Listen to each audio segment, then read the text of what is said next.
So let's talk about police body cams. They were rolled out with this huge promise, right? To bring some real clarity and accountability to law enforcement. But what happens when that so-called eye of transparency blinks right at the most critical moment? Okay, let's get into it.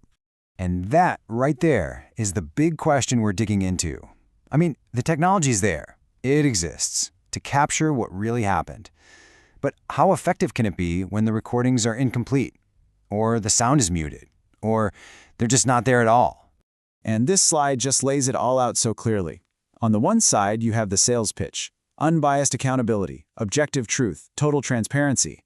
But on the other side, well, that's the reality people are reporting. Footage that feels selective, crucial audio that's muted, and entire recordings that are just gone. That disconnect is where all the trouble starts. So that brings us right into our first section, the broken promise. We're going to take a closer look at how this really powerful tool is falling short. And it's not because of some technical glitch, it's about how it's actually being used or not used. And here's what's so fascinating. The sources we're looking at are all pretty clear on this. This isn't a failure of the technology. The cameras work fine. The issue is human. It all comes down to who controls that record button, who decides to hit mute, and who determines what the rest of us get to see. So what does this look like in the real world? Well, these are the kinds of problems that pop up again and again. Officers not turning on their cameras until an incident is already underway. Muting the audio right when things get heated. And then there are those really suspicious gaps. You know, a few minutes missing from a recording that just makes you wonder what exactly happened in that blind spot. All right, so we've seen the specific issues, but these little problems create a much, much bigger one. In our next section, the high cost of doubt, we're going to explore the massive ripple effect this has on an entire community. And this is so important to get. When a piece of footage is missing, the damage isn't just about that one case. It creates this long shadow of doubt that spreads way further than you'd think. This quote really just hits the nail on the head. When footage isn't all there, it doesn't just make people question what happened with one officer in one moment. It makes them start to question the credibility of the whole system. It just eats away at the foundation of public trust. And when that trust starts to crumble, you see these very real consequences. You get this widespread skepticism that can make every police interaction more tense. People become less willing to cooperate with investigations. I mean, why would you if you don't trust the people in charge? And ultimately, it just creates this feeling that things are being hidden on purpose.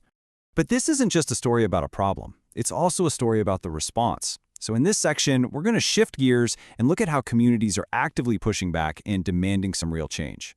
You see, this isn't happening in a vacuum. Civil rights groups, journalists, and just regular citizens are all raising their voices. They see that huge gap between the promise of body cams and the reality, and they're organizing to get it fixed. And these aren't just vague complaints. They're making very specific, actionable demands. They want mandatory camera activation, not optional. They want super clear rules on when it's okay to mute the audio. And maybe the most important part, they're demanding real, transparent penalties for officers who don't play by the rules.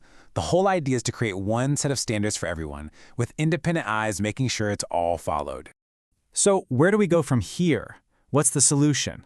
Well, our final section lays out a pretty clear path forward. It's a 4-part framework designed to close that transparency gap and start to rebuild some of that lost trust.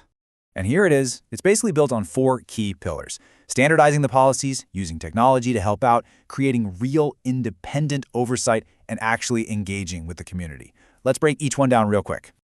First up, policy standardization.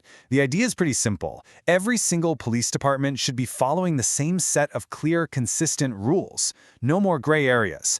This way, an officer in one town is held to the exact same standard as an officer in the next. Second, let's use the tech itself to solve the problem. This is all about taking that, oops, I forgot to press record excuse completely off the table. Imagine cameras that automatically start recording the second an officer draws their weapon, or when the patrol car's lights flash on. It's about using technology to enforce the policy. Third, we've got oversight and monitoring.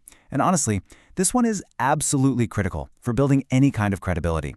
It means setting up independent groups, totally separate from the police, that can audit footage, look into complaints, and give unbiased reviews. You need that neutral third party to make sure the rules are actually being followed. And finally, community engagement. This step is huge because it recognizes that trust is a two-way street.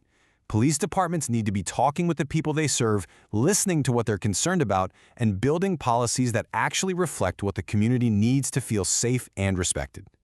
So when you put all four of those pieces together, the endgame becomes pretty clear. It's all about trying to get back to that original, powerful idea behind body cameras, to use them as a tool to build a relationship based on real transparency and trust, not break it down. And that leaves us with one final, big question to chew on. We can put all the best policies and all the smartest tech in place, but is that enough? Can rules and gadgets alone actually rebuild something as deeply human as a foundation of trust? That's really the question at the heart of all this.